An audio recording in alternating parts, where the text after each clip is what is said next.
7 things which are keeping you broke and how the rich become richer। बहुत सारे लोग पैसा कमाने में स्ट्रगल करते हैं और हमेशा ब्रोक रहते हैं, लेकिन टेंशन ना लो। आज हम बात करेंगे ऐसी 7 चीजों के बारे में जो बताएंगी कि why you are broke and how the rich are becoming richer। सबसे पहली चीज है फाइनेंशियल माइंडसेट। ब्रोक रहने का एक मेजर रीजन है स्केर्सिटी माइंडसेट। लोग सोचते हैं कि पैसा कम है और इसलिए वो स्ट्रगल करते हैं, लेकिन असल में पैसा एक लिमिटेड रिसोर्स है और अपने माइंडसेट को और ब्रॉड करके अबंडेंस को एम्ब्रेस किया जा सकता है। स्केर्सिटी माइंडसेट एक ऐसा माइंडसेट है जिसमें लोग सोचते हैं कि पैसा कम है और रिसोर्सेज लिमिटेड है। इस माइंडसेट में लोग अपॉर्चुनिटीज को मिस करते हैं और आपके मन में फियर डोमिनेट होता है, लेकिन असल में पैसा एक लिमिटलेस रिसोर्स है और अपॉर्चुनिटीज हमेशा अवेलेबल होती हैं।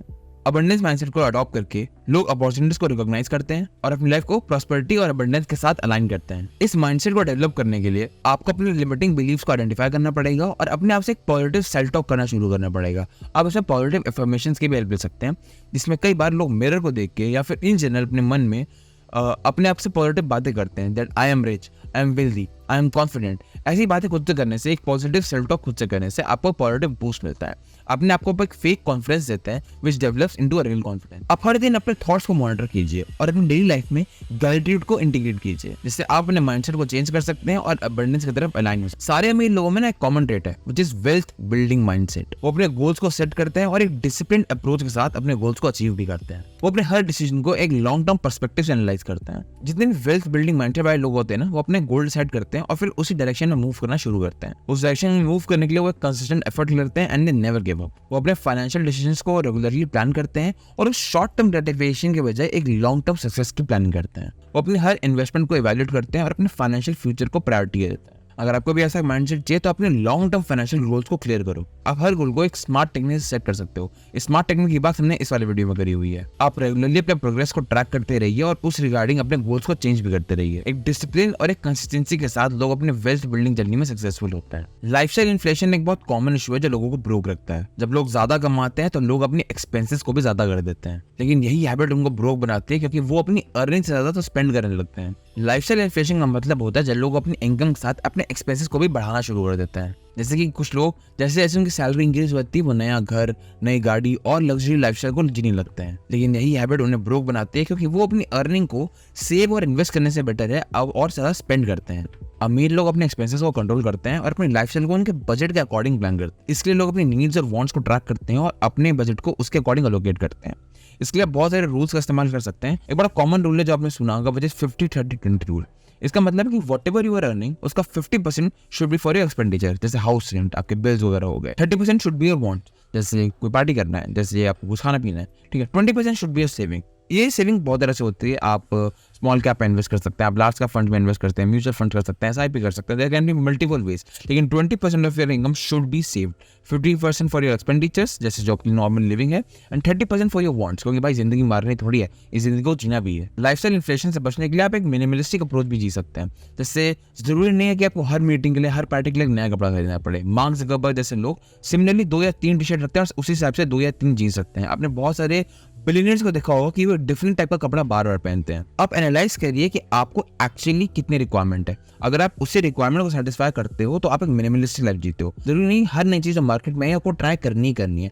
आप देखिए क्या ये मेरे काम की भी है, क्या मैं इसको लॉन्ग टर्म में यूज कर रहा हूँ या फिर जस्ट मुझे इसकी वांट है। कहते हैं कि कोई भी नई चीज लेने से पहले आपको 7 दिन वेट करना चाहिए, so that you can actually think कि क्या मुझे इसकी एक्चुअली जरूरत है या फिर just my want. Impulsive spending भी एक बहुत मेजर रीजन है ब्रोक होने का। लोग बिना सोचे समझे एक बहुत इमोशनल इंपल्स में आकर शॉपिंग करते हैं, जिससे उनकी सेविंग कम होने लगती है। इंपल्सिव स्पेंडिंग का मतलब होता है बिना प्लानिंग या कंसिडरेशन के फिजूल खर्चे करना। लोग इमोशनल इंपल्स के साथ पीयर प्रेशर में आके बहुत ज्यादा स्पेंड करते हैं, जिससे उनकी फाइनेंशियल स्टेबिलिटी बिगड़ती है। जितने भी अमीर लोग हैं वो अपने सारे फाइनेंसेस को ट्रैक करते हैं और किसी भी टाइप के इंपल्सिव परचेज से बचते हैं। वो अपने सारे परचेजेस को इवैल्यूएट करते हैं और जरूरत के हिसाब से ही पैसा एलोकेट करते हैं। इसके लिए लोग अपने सारे फाइनेंशियल गोल्स को प्रायोरिटी देते हैं बिफोर मेकिंग एनी परचेज। वो थोड़ा समय लेते हैं, उस परचेज की प्रोज एंड कॉन्स डिफाइन करते हैं और then they make a decision. Impulsive spending से बचने के लिए आप एक डेफिनेट मनी अपने वांट्स को एलोकेट करते हैं, जैसे कि मैंने पहले बात करी थी। Whatever you are making, अगर आप 30% अपनी वांट्स को एलोकेट कर देंगे तो आपको पता होगा कि यार मेरे पास इतना ही है बजट स्पेंड करने को, तो आप उसी बजट में आप जो भी अफोर्ड कर सकते हैं अफोर्ड करेंगे। लेकिन अगर आपने एक बजट नहीं बनाया हुआ तो whatever money you are making, आपकी टेंडेंसी कि आप उसको सारा स्पेंड कर सकते हैं, जिससे आपको बचना चाहिए। एक बहुत वियर्ड हैक है जो मेरे लिए काम करता है कि कभी कभार लोग शॉपिंग करते समय ना अपनी जो भी डिटेल्स होती है उसको ऑटो फिल करके रखते हैं, जिससे शॉपिंग में जो पेमेंट करना होता है वो काफ़ी आसान हो जाता है। बट आई डिड कि मैंने वो ऑटो फिल वाला फीचर ही हटा दिया था। सो जब भी मैं कोई शॉपिंग करने जाता तो मुझे सारी डिटेल्स मैनुअली बार बार लेनी पड़ती थी, और जब भर रहे होते हैं और लास्टली आप पेमेंट को क्लिक करने जा रहे होते हो तो आपके दिमाग में एक सेकंड थॉट आता है कि क्या मुझे इसकी एक्चुअली ज़रूरत है।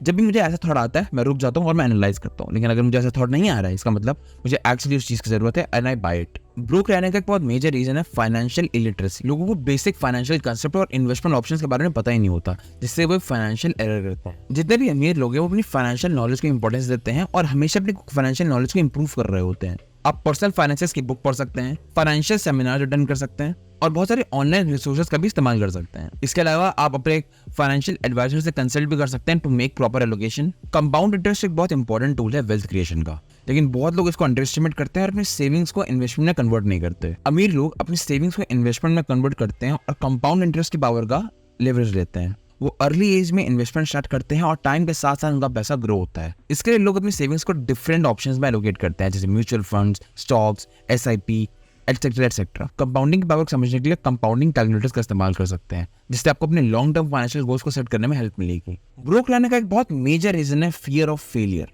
फियर ऑफ फेलियर एक बहुत मेजर ऑब्स्टिकल है वेल्थ क्रिएशन के रास्ते में। बहुत सारे लोग अपने कंफर्ट जोन में रहना प्रेफर करते हैं और रिस्क लेने से डरते हैं, जिसकी वजह से अपने वो गोल्स को कभी अचीव नहीं कर पाते। अमीर लोग फेलियर्स को एक लर्निंग की तरह लेते हैं और अपने ड्रीम्स के लिए कैलकुलेटेड रिस्क लेते हैं। वो अपने एंटरप्रेन्योरियल वेंचर्स में इन्वेस्ट करते हैं और अपनी स्किल्स और क्रिएटिविटी का भरपूर इस्तेमाल करते हैं। वो हर फेलियर को एक स्टेपिंग स्टोन की तरह कंसिडर करते हैं। तो ये कुछ 7 चीजें which are keeping you broke. I hope आपको वीडियो समझ में आया होगा और आप इससे कुछ रिड्यूस कर पाएंगे कि how the rich are becoming richer. अगर आपको वीडियो अच्छा लगता हो तो इसको लाइक करें, हमारे चैनल को सब्सक्राइब करें और अपने और दोस्तों से शेयर करें।